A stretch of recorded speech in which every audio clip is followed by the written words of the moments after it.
लबनानी अस्करी क़यादत का दौरा पाकिस्तान। GHQ में फील्ड मार्शल सैयद आसिम मुनीर से मुलाकात में जनरल रडोल्फ हिकाल ने पाकिस्तान की मुसल्लह अफवाज की पेशा वराना और ऑपरेशनल महारत को सराहा। इलाकाई अमन, इस्तेहकाम और बैनुल-अक़वामी अमन की कोशिशों में पाक फौज के किरदार का एतराफ़। दोनों अस्करी कायदीन ने दिफाई ताउन और बाहमी अस्करी ताल्लुकात बढ़ाने पर बात की।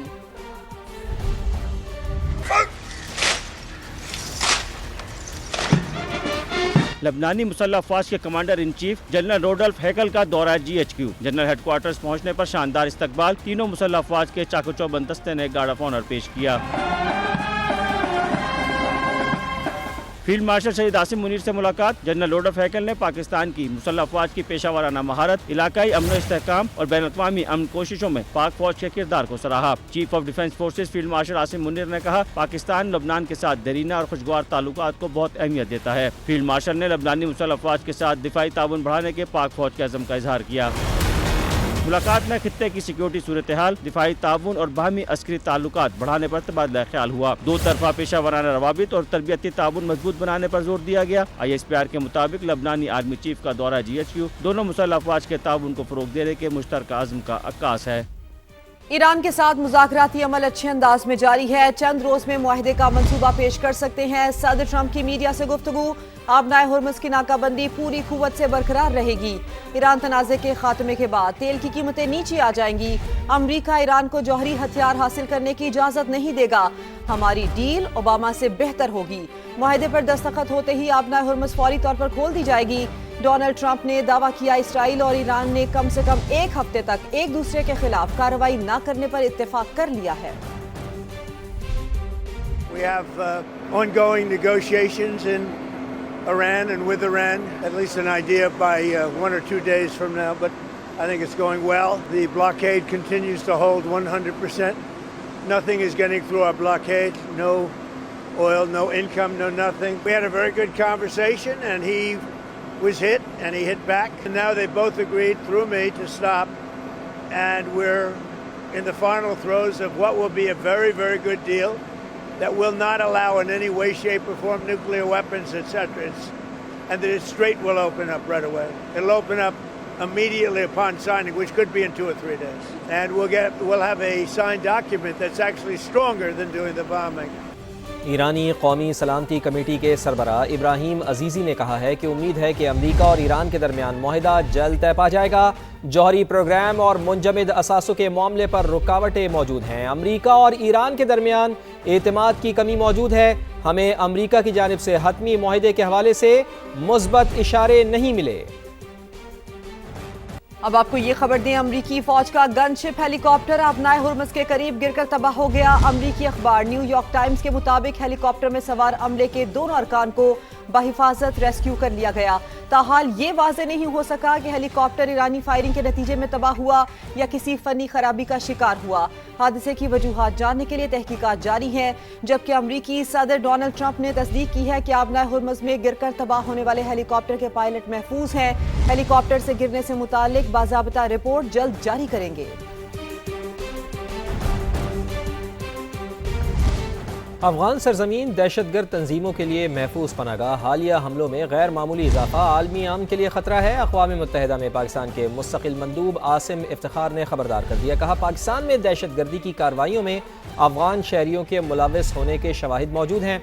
भारत ने बगैर किसी वजह के सिंतास मुआहदा मुअत्तल किया। भारत का असल चेहरा बैनुल-अक़वामी बरादरी के सामने बेनकाब हो चुका है। And 1200 Pakistanis lost their lives last year alone. And it is a state sponsor of terrorism, not just in Indian illegally occupied Jammu and Kashmir or in Pakistan using the Afghan soil. It is openly aiding, abetting and financing terrorism elsewhere. It has seriously violated the Indus Waters Treaty by declaring that it is holding it in abeyance without any reason, justification. India's true face is truly exposed before the international community. अब ये खबर आ रही है कि वजीर आजम शहबाज शरीफ ने बिजली तकसीम कार कंपनीज की निजकारी की रफ्तार तेज करने और सारे अमल में शफाफियत यकीनी बनाने की हिदायत कर दी। वजीर आजम ने कहा, खसारे की शिकार रियासती मिल्कियती इदारों की निजकारी हमारी तरजीह है। निजकारी का तमाम अमल इंतहाई शफाफ तरीके से मुकम्मल किया जाएगा। डिस्कोस की निजकारी के बाद मजबूत रेगुलेटरी फ्रेमवर्क बनाया जाए। वसाइल की तकसीम का तनाज़ा वफाकी बजट में ताख़ीर की बड़ी वजह बन गया है। वफाक और सूबों के दरमियान काबिल तकसीम मुहासिल के फार्मूले पर इख्तलाफात बरकरार हैं। वफाक ने 1200 अरब रुपए मांग लिए हैं, तहम सूबे अपना हिस्सा छोड़ने पर तैयार नहीं हैं। मामले पर मजीद मुज़ाकरात मुतवक्के हैं। मजीद जान लेते हैं इस्लामाबाद से समग्र नुमाइंदे उस्मान खान हमारे साथ मौजूद हैं। उस्मान खान, अभी तक पाकिस्तान पीपल्स पार्टी और मुस्लिम लीग नवाज़ में बजट के मामले पर इत्तेफाक नहीं हुआ है। मुज़ाकरात का अगला राउंड कब शुरू होगा और क्या उम्मीद है कि ये मुज़ाकरात कामयाब हो जाएंगे ताकि वफाकी बजट पेश हो सके? देखिए, वफाकी बजट की पेश करने में ताख़ीर जो है वो तो वसाइल की तकसीम का तनाज़ा है जो कि इस वक्त सामने आया और वसाइल की तकसीम पर इत्तेफाक राय के बाद ही बजट जो है वो पेश करने की तजवीज़ 12 जून को सामने आई थी। इसलिए वफाकी हुकूमत सूबों को सिर्फ 8,200 अरब रुपए देने की ख्वाह है और सूबों से मुमकिना हासिल इजाफी रकम दिफा कौमी इस्लाम की रिलीफ पर खर्च करने का प्लान बनाया जा रहा है। एनसीसी में भी तब्दीली के लिए कानून साजी या सूबों की रजामंदी को जो है वो लाजमी करार दिया गया और नए बजट में सूबों का हिस्सा तकरीबन 9,400 अरब रुपए बनता है और वफाक ने पंजाब से 650 अरब, सिंध से 300 अरब रुपए इजाफी मांग लिए और के से 180 अरब रुपए और बलूचिस्तान से 110 अरब रुपए हिस्सा छोड़ने का तकाजा किया जा रहा है। बजट शेड्यूल से मुतालिक कोई इजाफी चीज है तो वो जो है ना इसमें अभी मामलात में इस इत्तेफाक राय में शामिल की जाएगी और सिंध के लिए तरक्याती बजट जो है 50 अरब से बढ़ाकर 62 रुपए करने का इत्तेफाक हुआ। अब चूंकि मामला यह है कि जब तक इत्तेफाक राय नहीं होता उस वक्त तक कौमी असम्बली के इजलास बजट पेश करने में ताख़ीर हो रही है, लेकिन कहा यह जा रहा है कि शायद 12 से पहले कौमी असम्बली का इजलास बुला लिया जाए और उसके बाद 1-2 दिन इजलास चलाने के बाद बजट जो है वो 12 जून को पेश कर दिया जाए। अभी तक ये जो है वो अफवाह तब्दील नहीं हो सकी, कंफ्यूजन बरकरार है हुकूमती हलकों में क्योंकि कौमी असम्बली बरकरार है। बहुत बहुत शुक्रिया आपका उस्मान। अब एक और बड़ा अहम मामला, कर्जों पर सूद कौमी आमदन हड़प कर गया। पाकिस्तान अगले 5 साल में कर्जों पर 45,000 अरब सूद अदा करेगा। सूद अदायगी का ये बिल 2.5 साल की हुकूमती आमदन के मुसावी होने का इंकशाफ किया जा रहा है। कर्जों पर सूद अदायगी टैक्स और नॉन टैक्स रेवेन्यू वसूल करके की जाएगी। बात करेंगे इसी सिलसिले में ब्यूरो चीफ इस्लामाबाद शकील अहमद हमारे साथ मौजूद हैं। शकील, बताइए इस खबर की क्या डिटेल्स शेयर करेंगे मजीद?